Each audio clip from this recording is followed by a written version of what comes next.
There is a kind of pain that doesn't scream, doesn't bleed, and doesn't show up in blood tests, yet it lives in the body like an old echo, the pain of not belonging.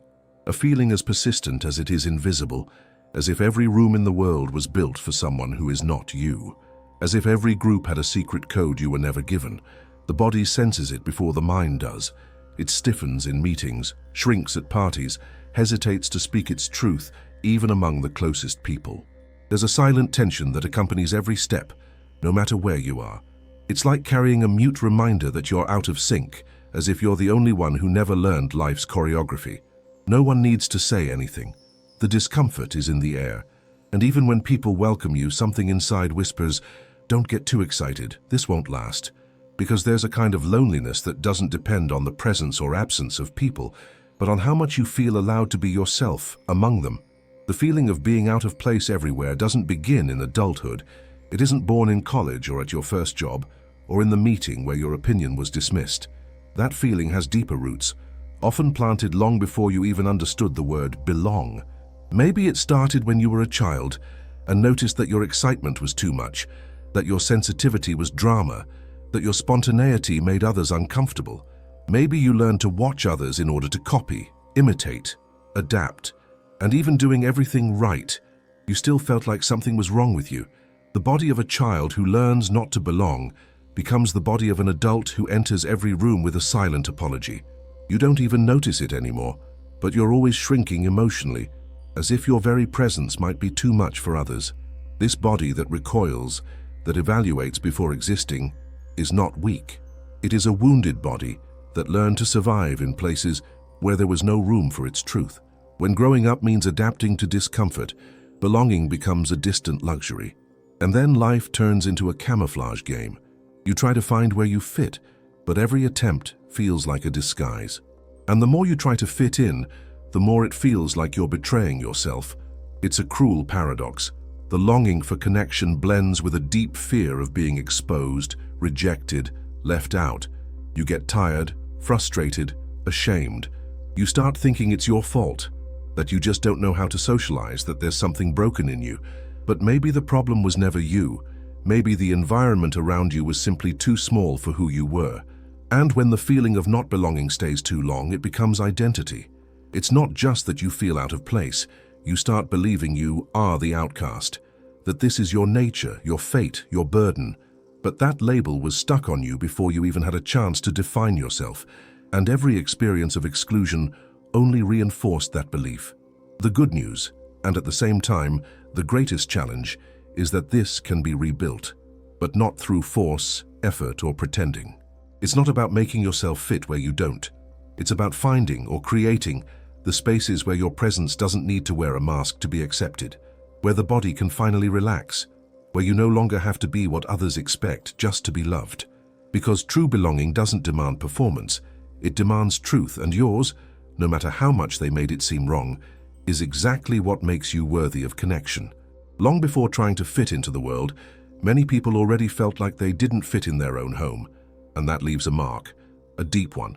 Because family is supposed to be, for most people, the first place where unconditional acceptance is experienced, a mirror that says, you can be who you are and that is enough. But when that mirror reflects only criticism, silence, comparisons, and subtle rejections, the feeling of not belonging stops being a phase and becomes a foundation. The child you once were didn't understand what was happening, only felt it, felt that the sibling got more praise, felt that their pain seemed exaggerated in the eyes of those who were supposed to protect, felt that their presence didn't meet expectations. It only caused discomfort.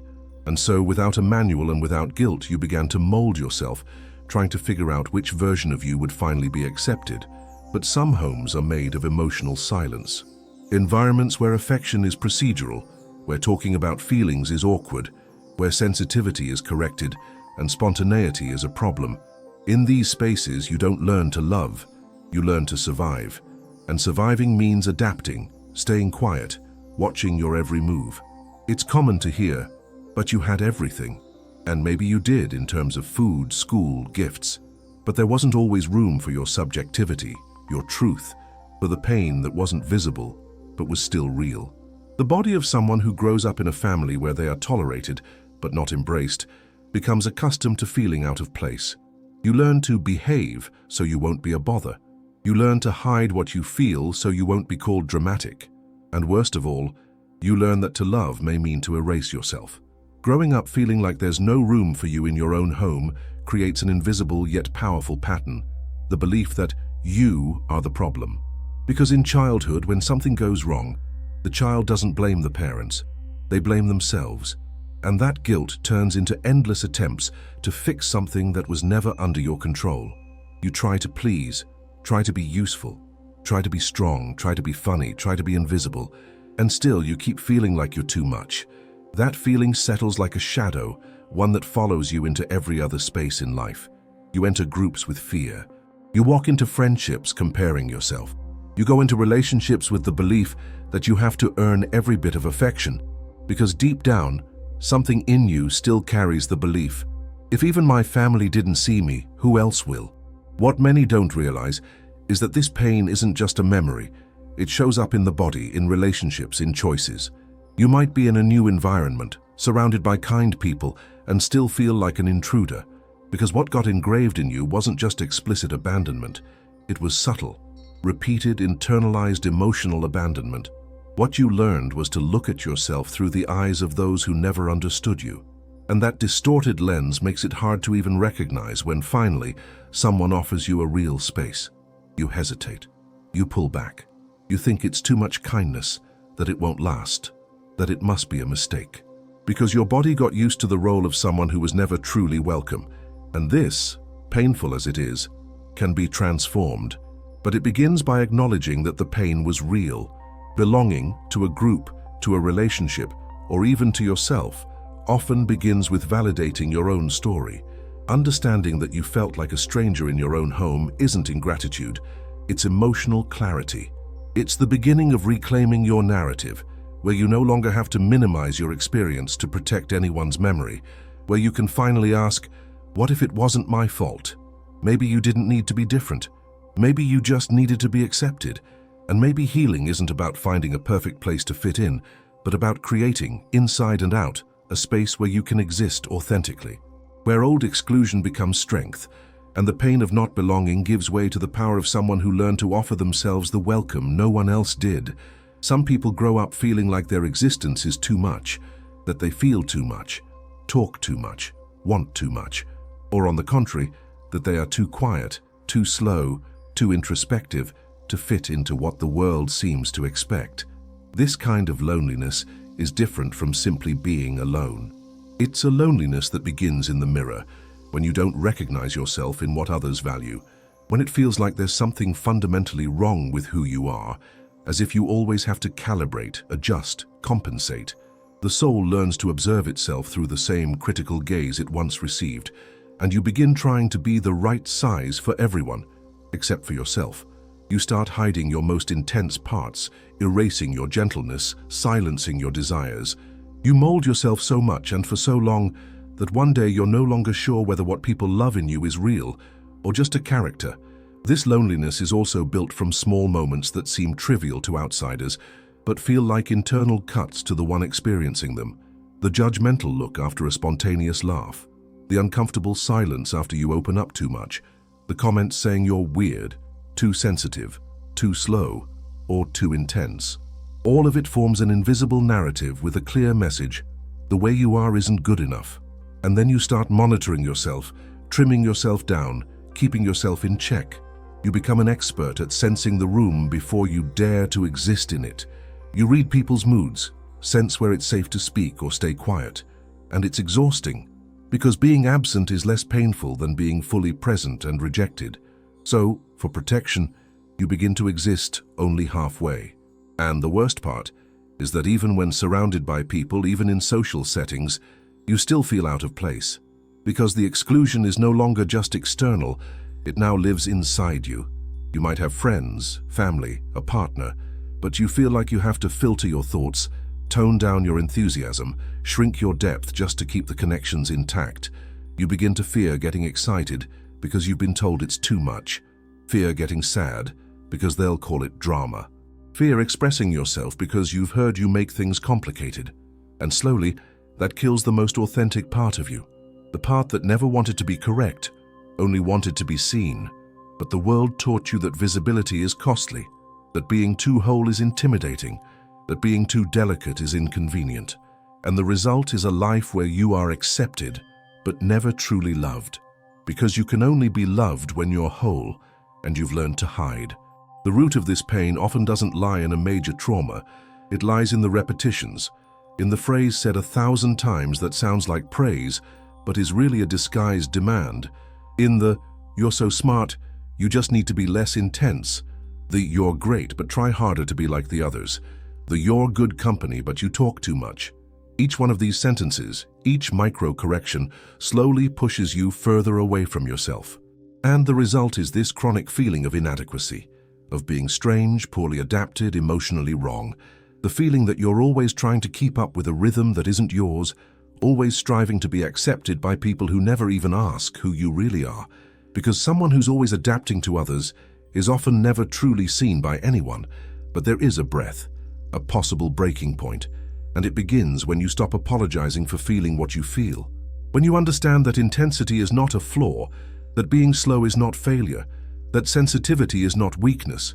It begins when you realize that maybe, just maybe, the problem was never you. The problem was the world offering molds that were far too small, and your pain is not proof that something's wrong with you, it's proof of clarity. Because those who feel deeply also suffer deeply, but they also love deeply, perceive deeply, understand deeply. And maybe the first step to truly belonging isn't to change, it's to stop hiding. Because the place where you belong doesn't require adjustments, it requires presence. And your presence, even if it's too much for some, is exactly what will mean everything to those who truly see you.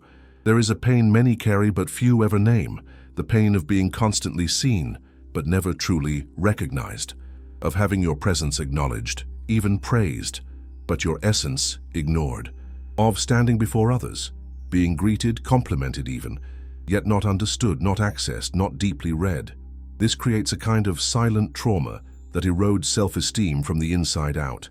Because you begin to believe that what lives inside you is invisible, irrelevant, or even too inconvenient to be revealed. You learn to settle for shallow bonds, for practical interactions, for connections where only parts of you are accepted, never the whole.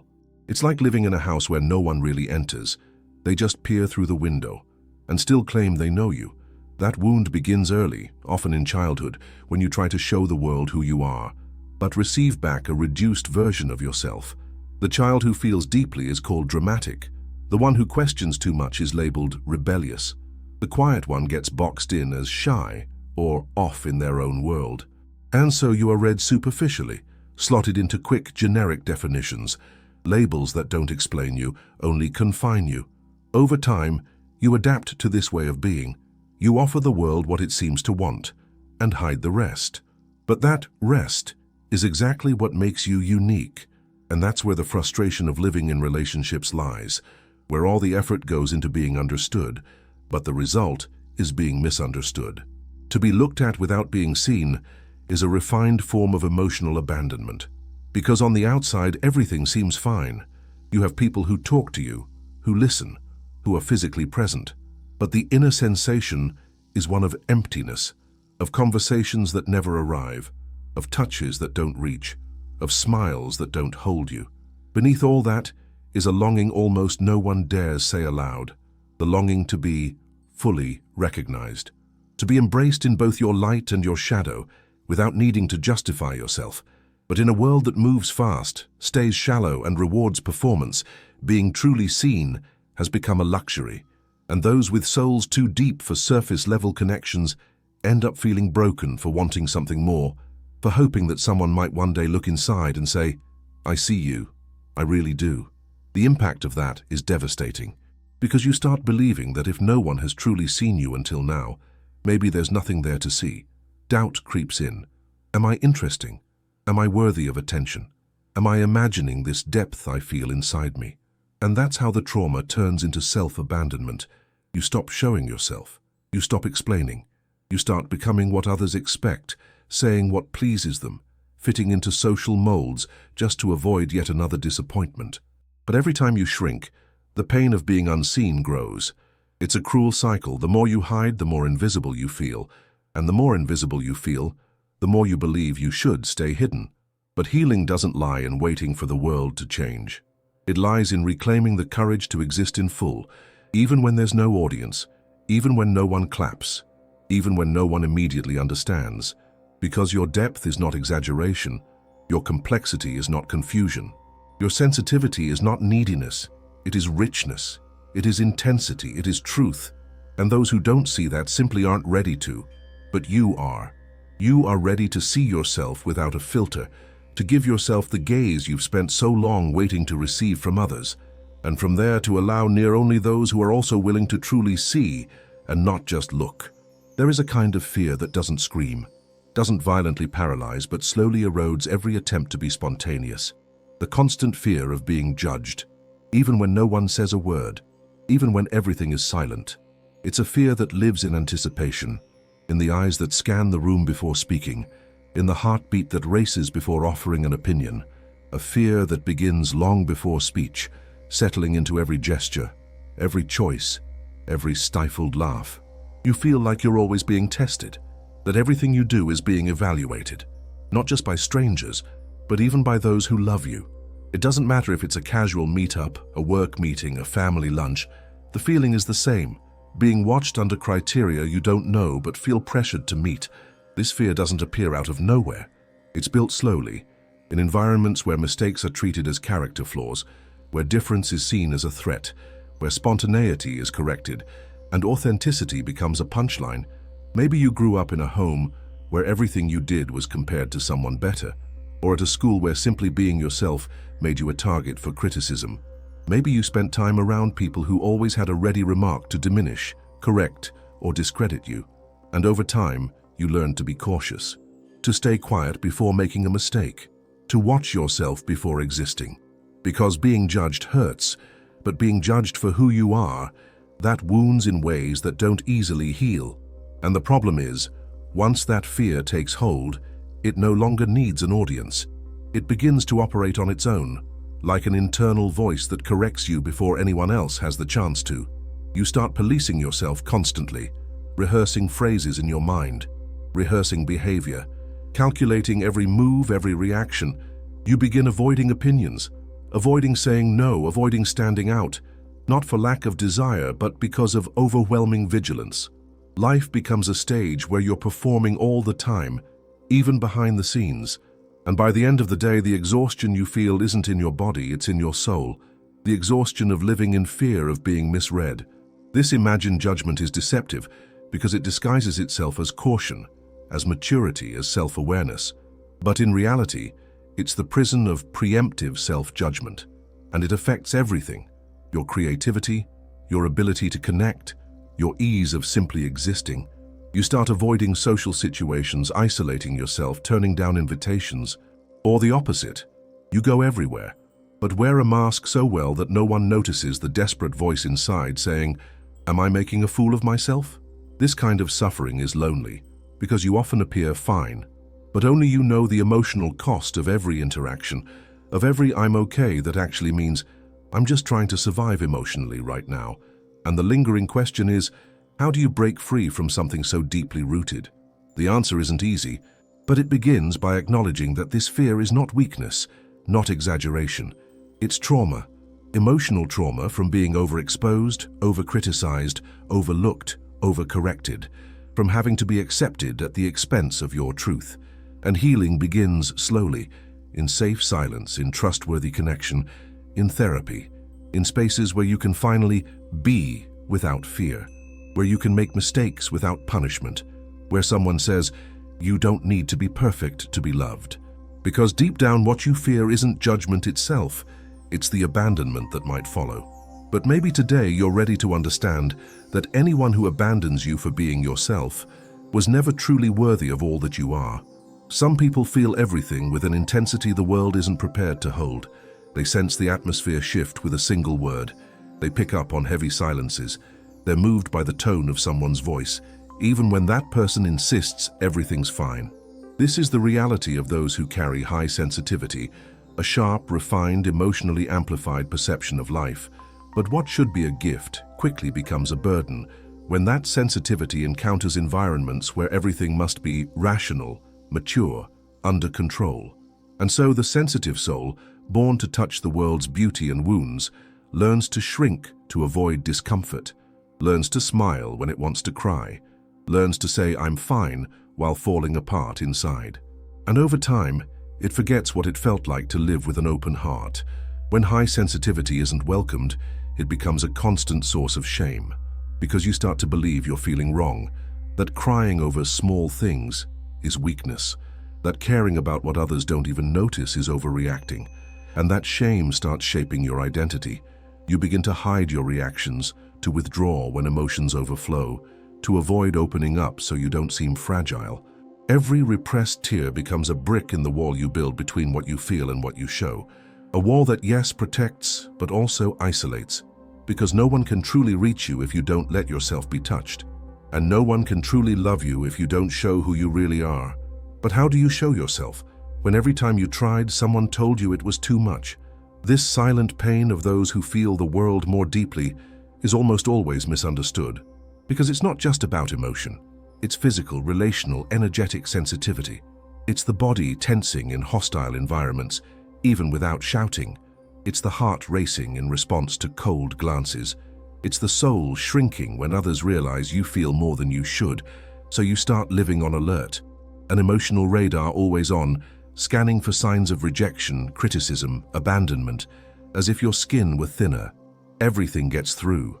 And because of that, you learn to avoid the world, or at least to avoid engaging with the intensity you'd like to, because being fully present means being vulnerable. And you've been hurt too many times just for being who you are. The cruelest part is that at some point you start believing you need to change, that you should be colder, more practical, more detached, that you need to learn to not care so much, to toughen up, to be stronger. But no one ever told you that your sensitivity is not a flaw. It's a language, a rare way of being in the world, of noticing what most ignore, of caring, of connecting, and that the problem was never feeling too much. The problem was the world offering you spaces where feeling was seen as a threat, where vulnerability was something to correct, where emotion was treated as a defect. But what if, instead of trimming yourself down, you learned to protect your sensitivity without hiding it? What if you surrounded that part of you with people who don't ask you to be quiet, but ask you to continue? Healing, in this case, isn't about hardening. It's about accepting. It's about understanding that yes, you will continue to feel deeply, but now with awareness, with discernment, with gentleness toward yourself. It's about allowing your sensitivity to exist without shame. About cultivating connections where you don't have to apologize for being moved by a gesture, a song, a simple moment in life. Because there is beauty in those who feel deeply, and there is true love waiting for you exactly where you stopped showing your truth. You don't need to shrink to fit into shallow places. You deserve environments with enough depth to hold you. And maybe the first step is recognizing your sensitivity is not a burden. It is the most alive part of who you are. Few things are as draining as the invisible demand to constantly adapt in order to be accepted. It's a never-ending effort, because it's never about being. It's about appearing. You walk into a room and before even sitting down, you're already wondering which version of yourself you should present. At work, you have to show efficiency without seeming arrogant. With friends, you have to be light-hearted without seeming shallow. At home, you must be available without appearing weak. And just like that, the simple act of existing becomes an emotional juggling act, where spontaneity is sacrificed in the name of social survival. Every new setting demands a new mask. Every new group requires a new performance. And that's not living. That's constantly resisting yourself. The fatigue that stems from this ongoing camouflage isn't just mental, it's physical. The body feels it. The spine tightens, the chest contracts, the stomach responds with anxiety, nausea, a strange and persistent tiredness. Because carrying so many versions of yourself is like dragging invisible suitcases filled with clothes that aren't yours, but that you force yourself to wear. It's a kind of exhaustion that sleep doesn't fix, because it doesn't come from lack of rest. It comes from the continuous denial of your own essence. And the more you shape yourself to fit in, the more you lose sight of who you were before you started adapting. You forget your spontaneous laughter, your awkward opinions, your unruly gestures. You become a professional at pleasing others and a beginner at recognizing yourself. Many of us learned early that acceptance required effort, that affection came after approval, that bonds only formed if we adjusted ourselves enough. And so, even in adulthood, we continue repeating that pattern. We become emotional chameleons, erasing our identity in the name of harmony. But that harmony in practice isn't connection, it's performative presence. And even if you're always surrounded by people, deep down you feel that no one truly knows you. How could they, if even you barely remember who you were before you began editing yourself? The cost of fitting in everywhere is not truly belonging anywhere, because there's no real belonging where your essence has to stay hidden. This exhaustion of existing for others has serious consequences. It breeds anxiety, depression, identity crises, a sense of existential emptiness, because there comes a moment when you ask yourself, who am I when no one's watching? And if the answer is silence, know that it's not your fault. It's the result of years spent trying to be what others expected, never what you truly felt. But the truth is, no form of acceptance that demands the abandonment of yourself is real. No love that depends on your performance is safe. No friendship that survives only through your adaptation truly knows you. And maybe now, even in your exhaustion, you're ready for a new movement, the act of unshaping yourself, of no longer shrinking to fit, and finally expanding to live. And that doesn't mean being rebellious, selfish, or insensitive. It means learning to be honest about what you feel, to say this isn't for me without guilt, to acknowledge discomfort without forcing yourself to stay. It means accepting that you won't please everyone, and that's healthy, because your mission in life is not to become the idealized version others project, but to be the most whole version of yourself that you can sustain. And your wholeness, even if it makes those who know only superficiality uncomfortable, will become a magnet for others who are also tired of pretending. In the end, the rest you're seeking may not be in vacations or time off, but in finally being able to exist without constantly molding yourself. And that kind of rest, you deserve to live it. There are relationships that aren't bonds, they're stages. Spaces where you can't be vulnerable, where spontaneity feels inappropriate, where silence is read as disinterest and emotion is seen as weakness. These are connections that only survive as long as you're playing a role. Always strong, always cheerful, always functional, always interesting. And slowly, without noticing, you become an actor in your own life, trapped in dynamics that only last if you hide how you really feel. Relationships that demand constant effort, where affection is conditional on your performance, and the bond only holds if you entertain, serve, advise, please, or amuse. Deep down, it's like living in a never-ending audition, and you no longer remember what it's like to be with someone without trying to prove something. This kind of emotional dynamic drains you. It drains your energy, your truth, your ability to exist without calculating. You start anticipating what the other person expects. You know what topics are safe, how to avoid conflict. You sense everyone's invisible boundaries and do your best not to cross them. You catch yourself just before you speak too much, feel too much, reveal too much, and you hold back. That chronic self-restriction becomes a pattern, not out of deceit, but as self-protection, because you've already experienced what happens when you're too honest. Rejection, withdrawal, criticism, uncomfortable silence. So you learn to give people what they want, not who you are.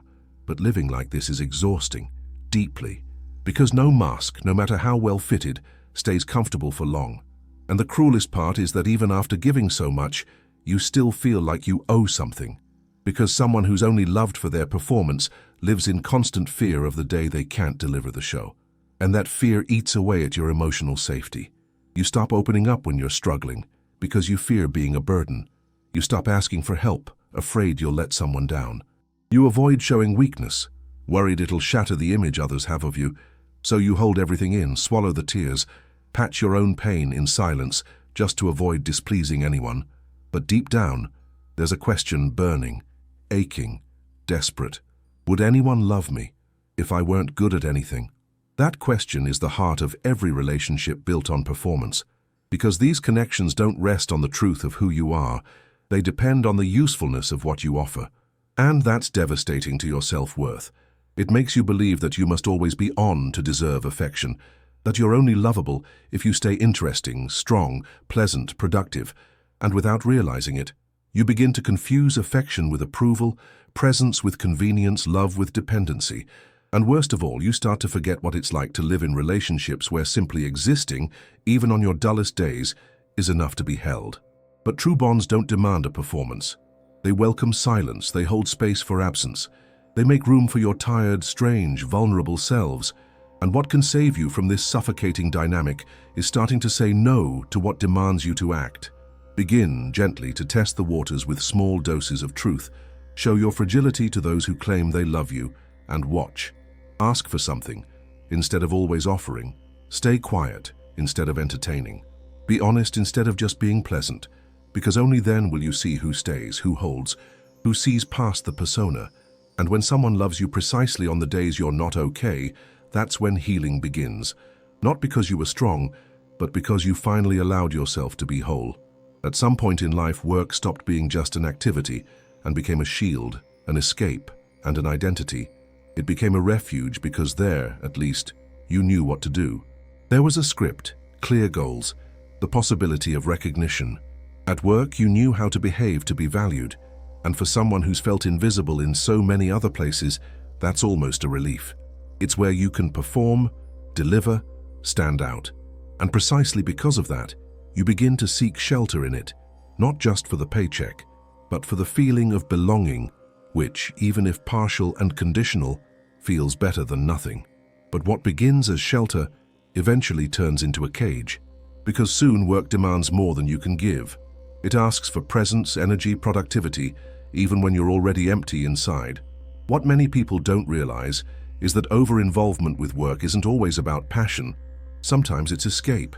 Escape from unstable relationships. Escape from a home that doesn't feel safe. Escape from a mind that's too loud.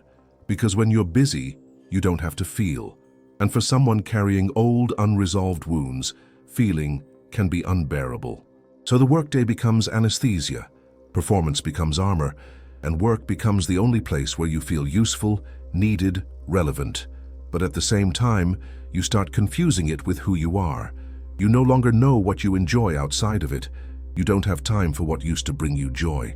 You can't rest without guilt, because your identity has fused with your role, and without it, you feel like no one. This silent imprisonment gains strength in environments that glorify productivity, where being a workaholic is a badge of honor, where you work too much is said with a smile, where rest feels like a sin, and you, who've always craved approval, surrender to this cycle without noticing. You start measuring your worth by overtime hours, by results, by achievements.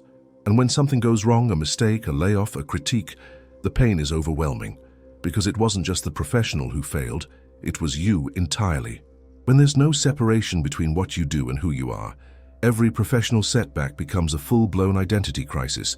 You feel small, inadequate, ashamed, as if you've lost the only place where you still felt like someone. And that's exactly when work, once your refuge, begins to make you sick. Your body responds with chronic fatigue, insomnia, anxiety attacks. Your relationships fade. Time passes, and you realize you're living just to maintain something you're no longer even sure makes sense. Because the emptiness is still there, even with a full calendar. And the loneliness too. Because work keeps you busy, but it doesn't sustain you emotionally. And no matter how many compliments, promotions, or admirers you receive, none of it fills the void of someone who's never truly felt they belonged anywhere. Because what you've always wanted deep down wasn't status. It was connection. It wasn't productivity. It was acceptance. It wasn't professional recognition. It was personal care. Maybe it's time to face a difficult truth. Work won't save you. It can offer structure, opportunity, growth, but it cannot be your only foundation, because you are more than what you deliver, more than what you produce, more than the titles you hold. And you deserve a life where rest isn't punishment, where leisure isn't shameful, where your worth isn't tied to your resume. It's not about abandoning work. It's about stopping the use of it as your sole source of belonging. It's about beginning to build spaces where you can be, not just do, where your presence is enough, where silence isn't a penalty, where affection doesn't require performance. Because in the end, You don't just want a place to hide. You want a place where you can finally exist. There is a kind of shame that doesn't come from a mistake, but from difference, from realizing early on that you feel differently, think differently, react differently, and that no one around you seems to operate the same way. It's a loneliness that doesn't stem from the absence of people, but from the absence of a mirror. You look out into the world and don't see yourself reflected anywhere. You don't recognize yourself in your family, in your peers, in your groups, and that estrangement begins to plant the idea that there's something wrong with you, as if you were built incorrectly, a defect of identity, an emotional deformity that no one else can see. And even if you try to ignore it, that feeling lingers. It grows, and it turns into shame. A quiet, camouflaged shame that doesn't fully paralyze you, but keeps you from living fully. This shame is deceptive because it comes wrapped in silence. No one needs to tell you you're weird. A look is enough. The stifled laugh after you opened up, the discomfort when you voiced an unconventional idea, the comment that said, "You always make things complicated," or "You're just being difficult." Every one of these moments reinforces the sense of not belonging. And when there's no space for your truth, you begin to hide it. You start editing your thoughts, trimming your gestures, avoiding deeper conversations. You train yourself to resemble what others expect, but inside there's always a part of you screaming to come out, and you keep silencing it, afraid of facing rejection again. And then a painful paradox appears.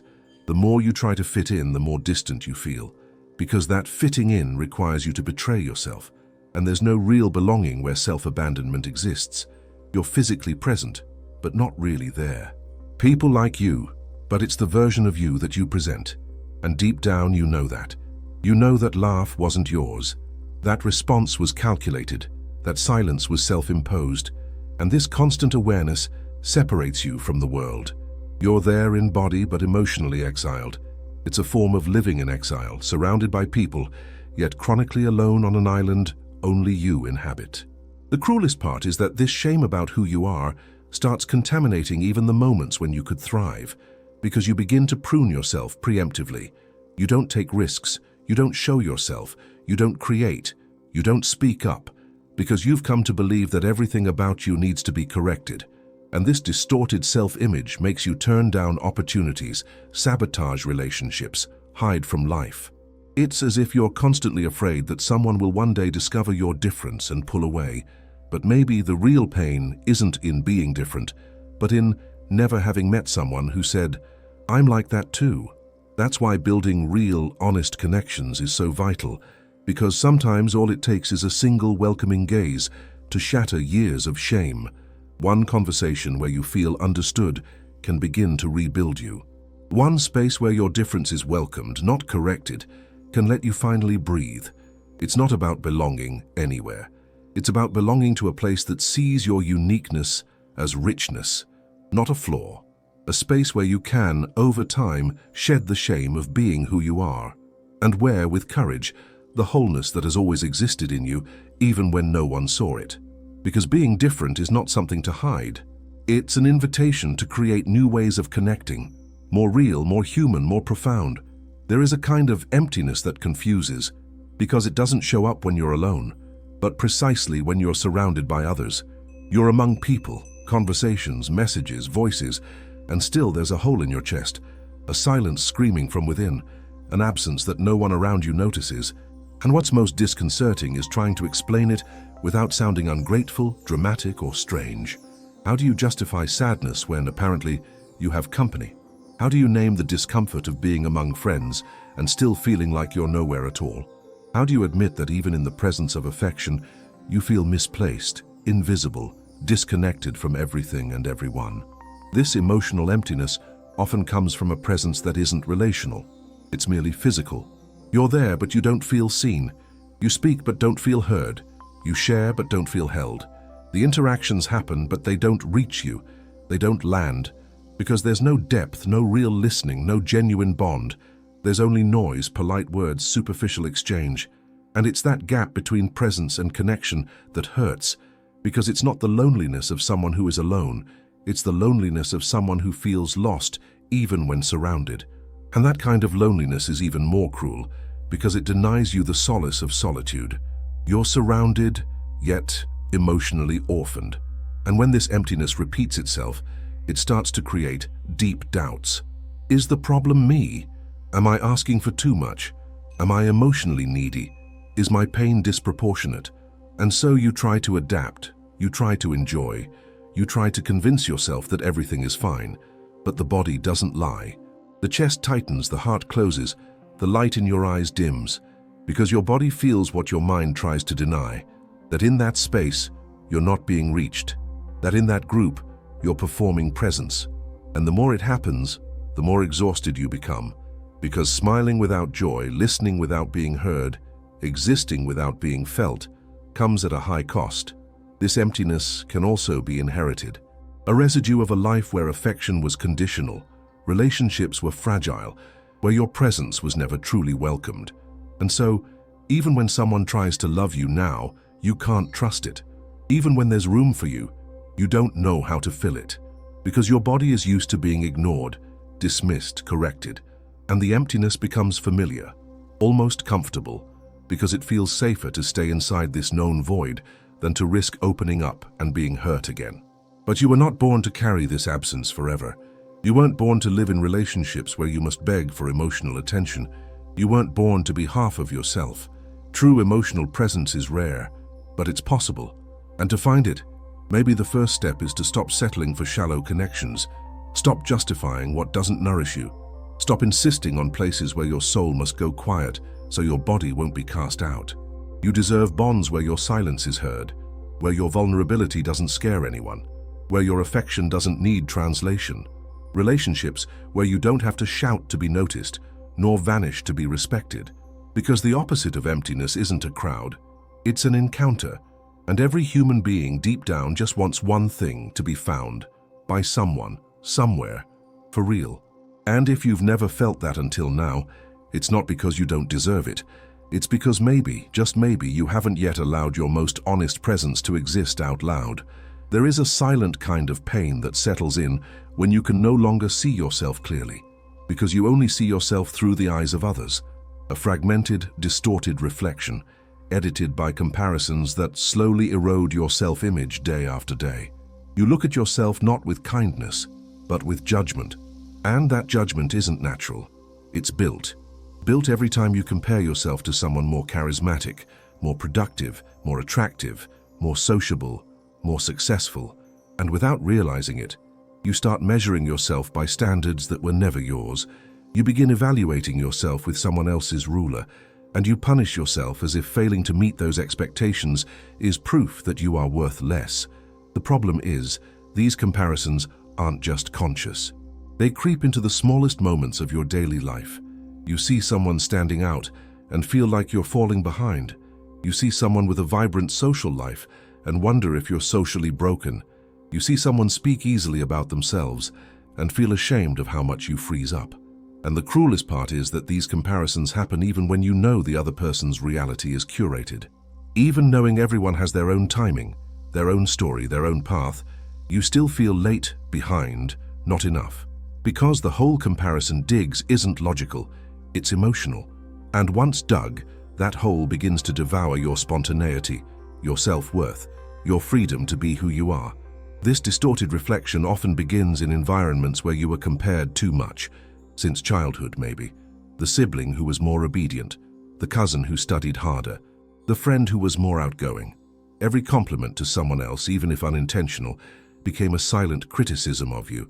And over time, you stopped asking what you liked and started asking what worked, what was admired, what made you seem less odd.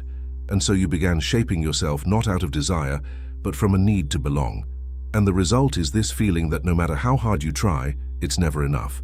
Because the standard you're chasing isn't human, it's idealized, it's projection, it's illusion. And perhaps the saddest part is realizing you no longer recognize yourself outside someone else's gaze. You can only describe yourself in comparison. You can only define yourself by contrast. And that empties your identity, because there is no depth in something that only lives to resemble someone else. And there is no truth in a life shaped by absence, by what's missing, what wasn't achieved, what someone else has. At this point, comparison becomes a prison. An emotional jail where you are your own tormentor, demanding of yourself goals that were never yours to begin with. And in the process, everything that's genuinely yours, your pace, your sensitivity, your story, gets neglected, treated like a flaw. But your truth is not found in comparison.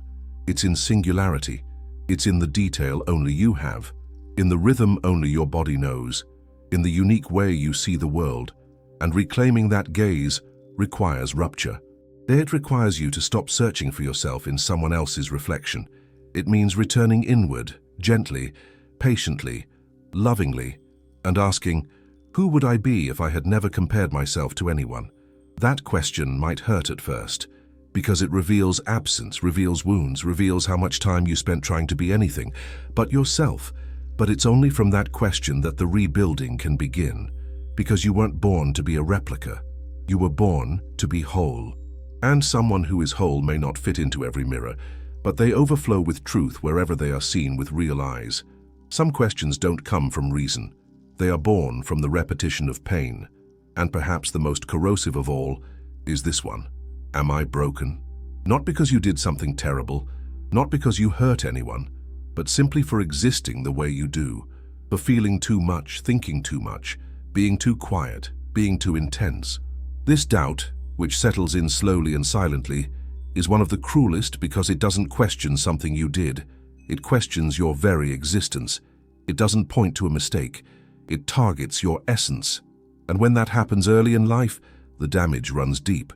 Because you grow up not trying to improve what you do, but trying to fix who you are, as if your nature were a flaw, as if your presence needed correction. This question doesn't appear out of nowhere. It's planted by environments that didn't welcome you, by relationships where you were always too much, by adults who asked you to be different without even trying to understand you. It's watered by comparisons, disapproving looks, and corrections disguised as care. And it grows stronger through silence, those moments when you expected understanding and received indifference, when you longed for affection and were met with distance, when you sought shelter and were handed criticism. And so, without realizing it, you started building your self-image out of the absence of love. Because, in the mind of a child, if no one accepts you as you are, it must be because you're wrong. The problem is that this belief doesn't stay in childhood. It grows with you. It seeps into adolescence, young adulthood, and beyond. It infiltrates every part of your life.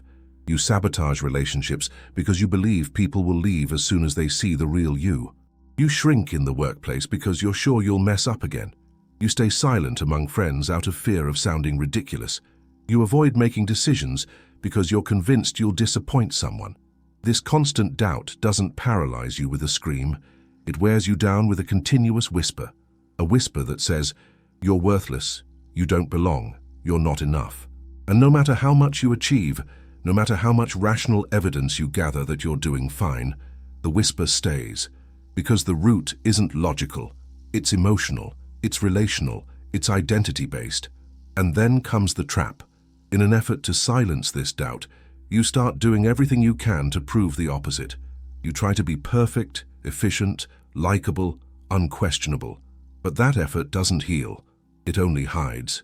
Because deep down, all that performance is still driven by the same question.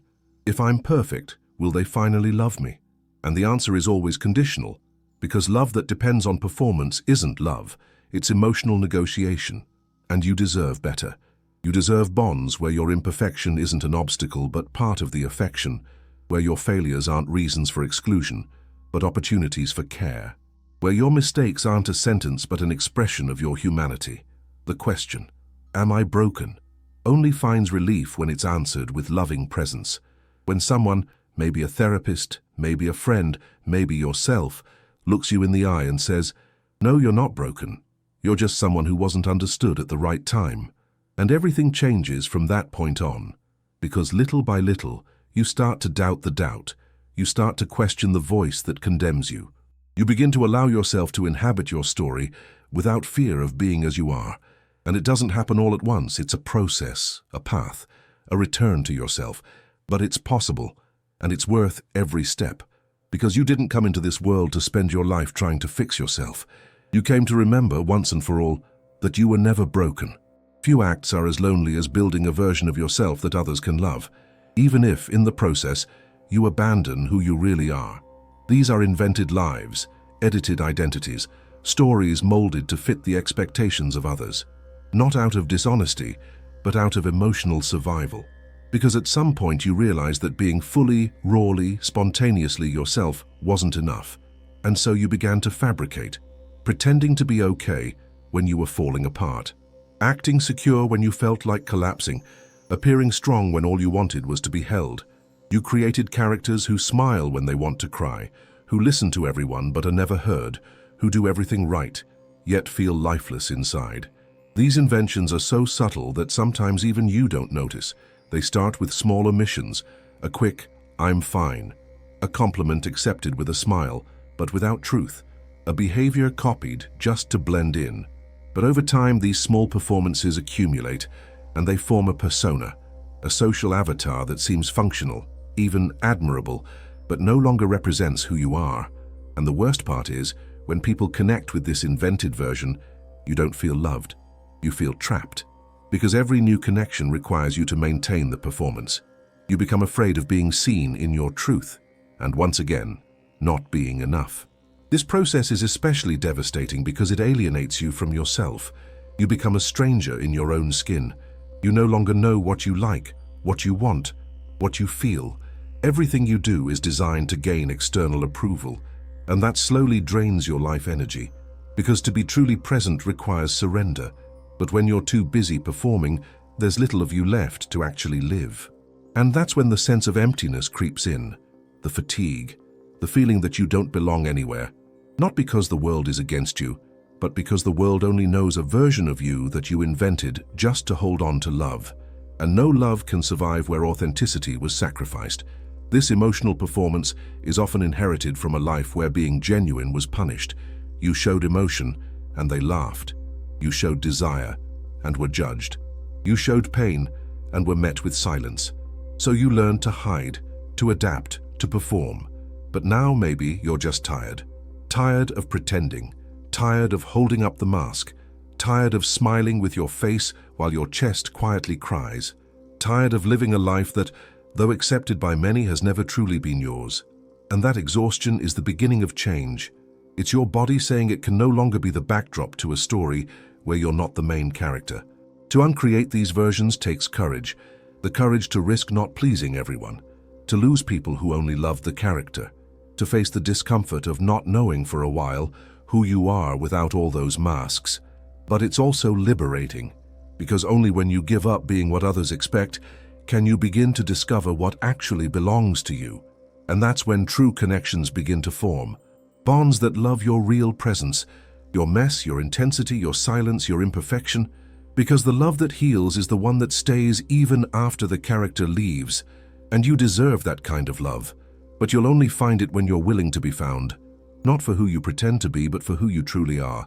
There is a subtle yet powerful temptation that surfaces every time you feel vulnerable in a new connection.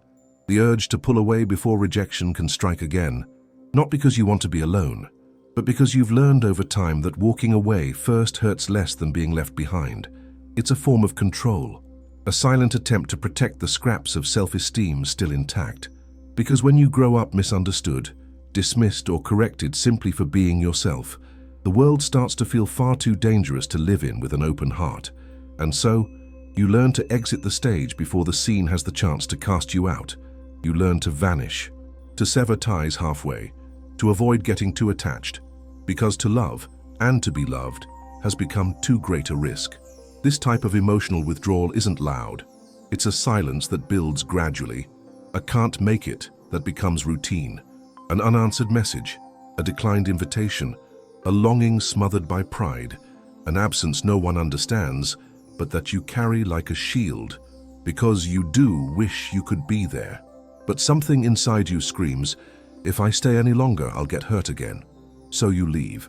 And that exit feels safe at first, but eventually it turns into a prison. Because in protecting yourself from the pain of rejection, you also block the possibility of connection. And living without getting hurt slowly turns into a life where you're no longer allowing yourself to truly live. The problem is that this escape mechanism reinforces the very wound it tries to prevent. The more you pull away, the more you feed the feeling that you don't belong. The more you avoid affection, the more you believe you're not worthy of it. And so, isolation becomes a self-fulfilling prophecy. You expect rejection, so you retreat. And then you use your absence as proof that no one stays. It traps you in a painful loop where every act of protection deepens your loneliness. Because what you long for most, to be genuinely embraced, becomes impossible as long as you keep hiding out of fear of being unwanted. This emotional armor is understandable. It was built from repeated pain, from memories of bonds that failed you, from words that wounded you, from absences that carved deep marks. But today that same armor might be what's keeping you from experiencing what you want most. Because you are no longer that helpless child. You've grown. You have tools. You have awareness. And most importantly, you have the right to build new bonds, this time with people ready to see all of who you are. But for that, you'll need to take risks. Thoughtful risks, yes, but real ones. Because there is no safe love without surrender, and there is no true belonging without vulnerability. Isolating yourself is understandable, but staying isolated is a grief that renews itself every day. It's waking up with longing for something you never let yourself experience.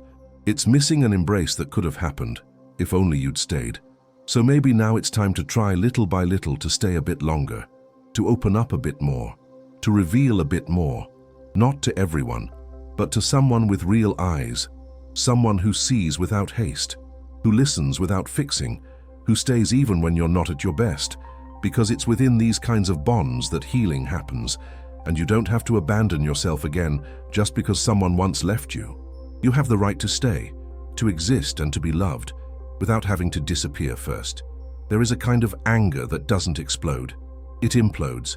An anger that doesn't scream, doesn't slam doors, doesn't break anything, but it makes you sick, because it's silenced in the name of peace, of being agreeable, of image, of fear. This anger lives inside those who've spent their lives swallowing offenses disguised as jokes, commands masked as advice, abuse cloaked in affection. It lives in those taught to stay quiet to keep the harmony, to smile when they wanted to scream, to swallow their pain so they wouldn't disappoint anyone. And this constant swallowing turns into a knot, into gastritis, into insomnia, into guilt. Because anger that isn't acknowledged becomes illness. And those who never feel allowed to say, "I can't take this anymore," end up convincing themselves they're not allowed to feel anything at all. This kind of anger is more common than people realize. It hides behind "I'm fine," behind "it was nothing," behind the forced laugh that follows yet another act of disrespect. It's the anger of those who always forgive first, who understand too much, who put others' pain above their own. And ironically, it's the anger of those who love the most. Because those who love too deeply often erase themselves in the process. And that self-erasure demands a high price. Because deep down, there's a part of you screaming for justice. That wants to be defended. That wants to be seen. That wants for once to be protected from everything you've been forced to endure in silence. But you were taught that anger is ugly, that it's ungrateful, that it's dramatic, that it's too much. And so, you started hiding it. But repressed emotions don't disappear. They ferment, and anger, when it can't be expressed, begins to turn inward. You get irritated with yourself, blame yourself, shrink yourself. You start believing you're too sensitive, too fragile, that you're overreacting. And eventually you convince yourself you deserved everything you've swallowed. Because if no one else saw it as abuse, maybe the problem is you. And that distortion settles in. And now you can't even name the boundaries that were crossed because you no longer know where they are. Your body feels it, but your mind won't allow it. And that disconnect shatters you. In this context, anger needs to be reclaimed, not as revenge, but as a compass, as a signal that something was violated, that some part of you is trying to say, "Not here." And when you learn to listen to your anger with respect, it stops being destructive. It becomes protection, clarity, boundaries. You begin to take a stand, to say no with conviction, to walk away from those who drain you, to recognize that forgiveness is not a duty, and that sometimes what you need isn't to forgive, but to protect yourself. And little by little, your body relaxes, because it finally understands that someone is listening to what it's been trying to say for years. You are not wrong for feeling angry. You are not ungrateful, spoiled, or difficult. You are human, and humans have limits. They feel indignation, they need to be respected. And maybe now is the moment to drop the automatic smile and ask, am I really okay? Or am I just trying not to be a burden? Because those who spend their lives trying not to bother anyone eventually get sick from holding so much in. But your healing can begin the moment you give yourself permission to stop pretending. The moment you embrace your anger as a wounded part of your dignity. Because it's not here to destroy you, it's begging to be heard. And those who finally listen to their own anger begin to free themselves from the obligation to swallow everything in silence. There are bodies that don't relax, not even in sleep. Raised shoulders, clenched jaws, sweaty palms, short breaths, a racing heart without any clear reason. Bodies that remain in a state of alertness, even in seemingly calm environments. And this doesn't happen by chance. It's the body of someone who never felt completely safe. Someone who grew up adapting to invisible risks, constant emotional tension, and unpredictable environments that demanded vigilance. It's the body of someone who learned that relaxing could be dangerous, because precisely when they let their guard down, something bad would happen. A harsh word, a sudden outburst, abandonment, or a cold silence. And so the body learned, it's safer to never relax. This kind of tension isn't an overreaction. It's embodied memory. It's trauma stored within. It's a nervous system stuck in survival mode. People like this, even in moments of leisure, feel guilty for being at peace. They mistrust silence, find affection strange, and anticipate pain, because the body associates rest with carelessness. And carelessness, for someone who always had to protect themselves, equals risk. This chronic tension slowly drains your life force, wrecks your ability to enjoy the present, and turns every interaction into a threat assessment. You don't just join a conversation, you scan faces. You don't go on a date, you prepare for rejection.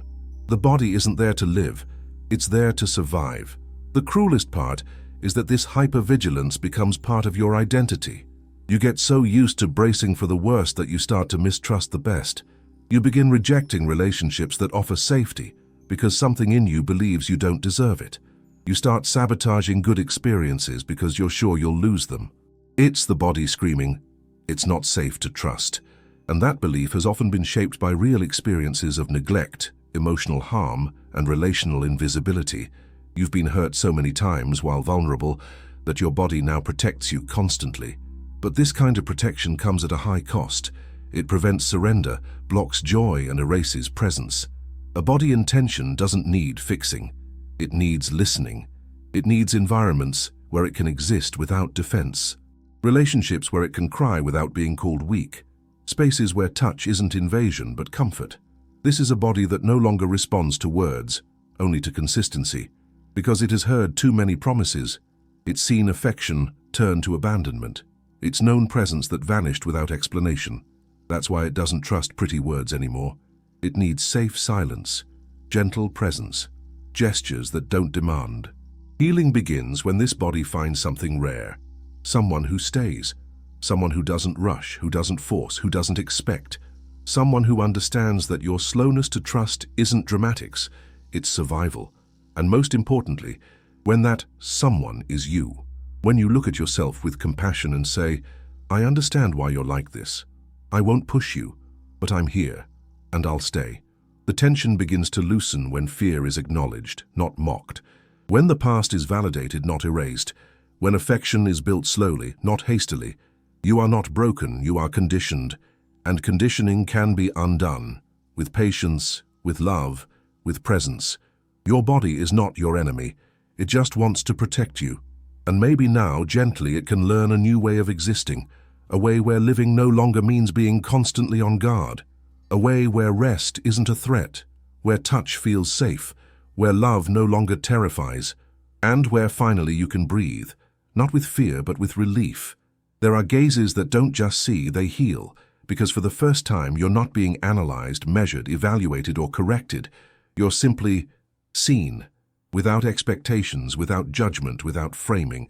And that moment, no matter how subtle, creates a deep rupture in the soul of someone who spent their whole life trying to earn affection through performance.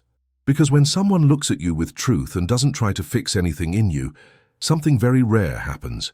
You feel like you can exist without apologizing for it.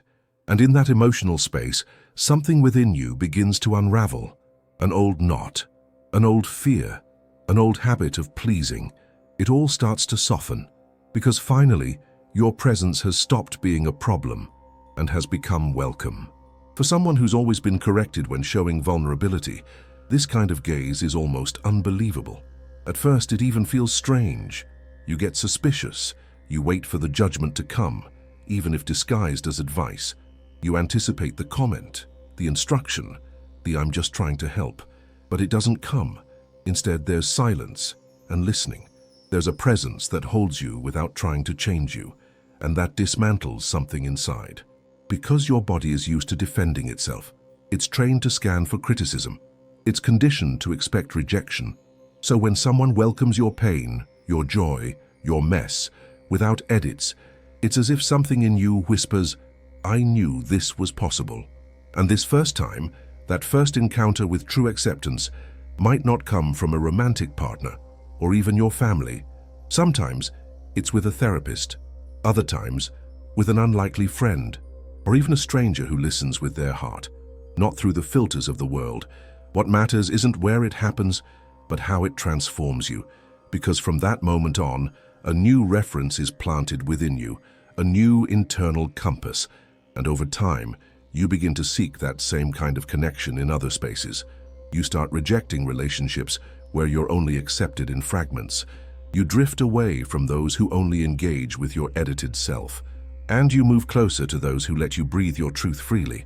This experience, though simple, has the power to reconfigure years of pain, because it proves that the problem was never you. It was the environments where you tried to bloom. It was the people who only saw you through the eyes of criticism, expectation, and correction. And now that you've been truly seen, you can no longer settle for the illusion of connection, because when you're seen in your entirety, something aligns. The soul relaxes, the body is grateful, the mind slows down. You feel, "I can just be." And that feeling isn't fleeting, it's a seed. It starts small, but it grows, and it gives you back a sense of dignity that no one ever had the right to take. Perhaps the greatest gift someone can give you isn't advice, help, or a solution, but a space where you can exist fully without shrinking, where your truth doesn't have to be negotiated, where your presence doesn't have to be justified.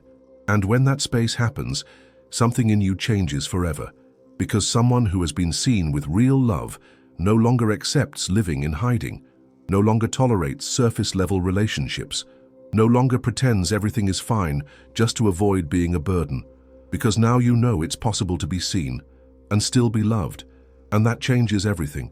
For so long, the idea of belonging has been tied to the idea of sacrifice, as if to be part of something you had to give up who you are, as if to be accepted you had to recalibrate your tone of voice, suppress your opinion, wear a more palatable version of yourself.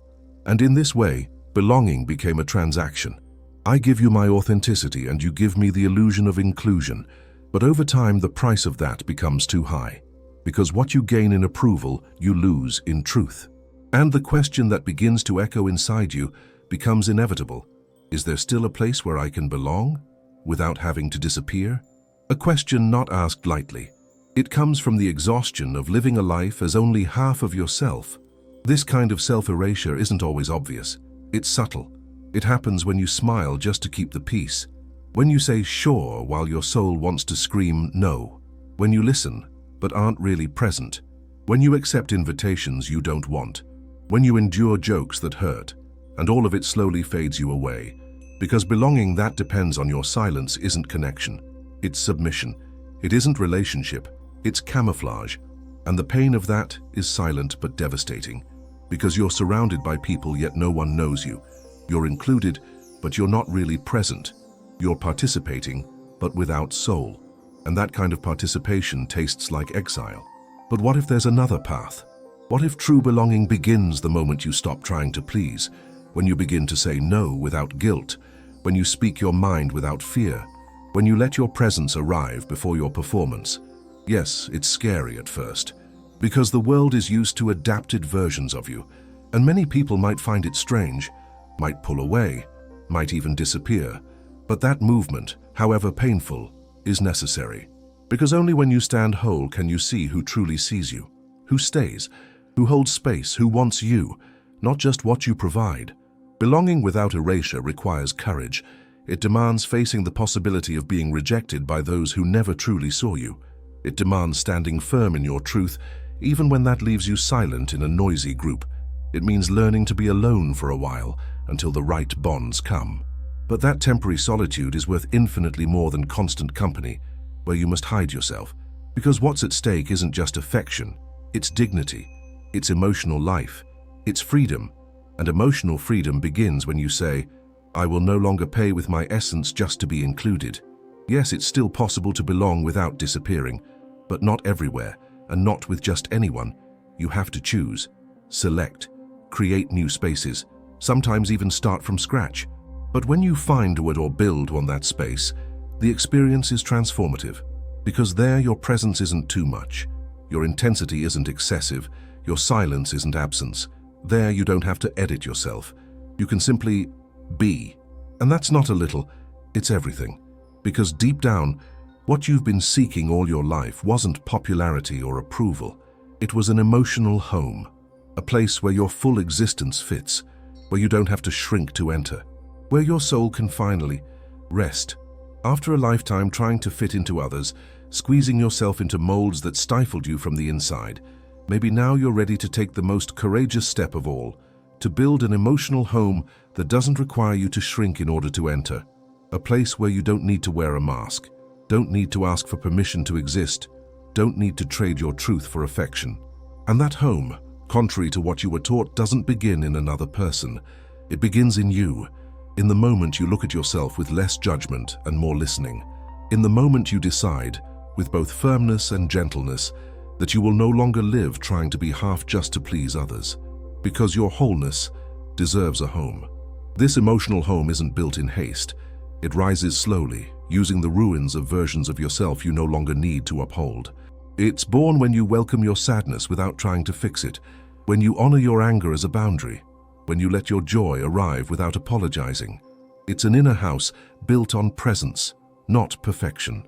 A place where mistakes are not grounds for exile but for learning, where exhaustion is respected, not mistaken for failure, where silence is welcome, where your essence is invited to take up space. A home like this can't be found out there. It's constructed on the ground of your own body, in the shelter of your own story, in the warmth of your own permission. And when that space starts to exist inside you, the world outside changes color.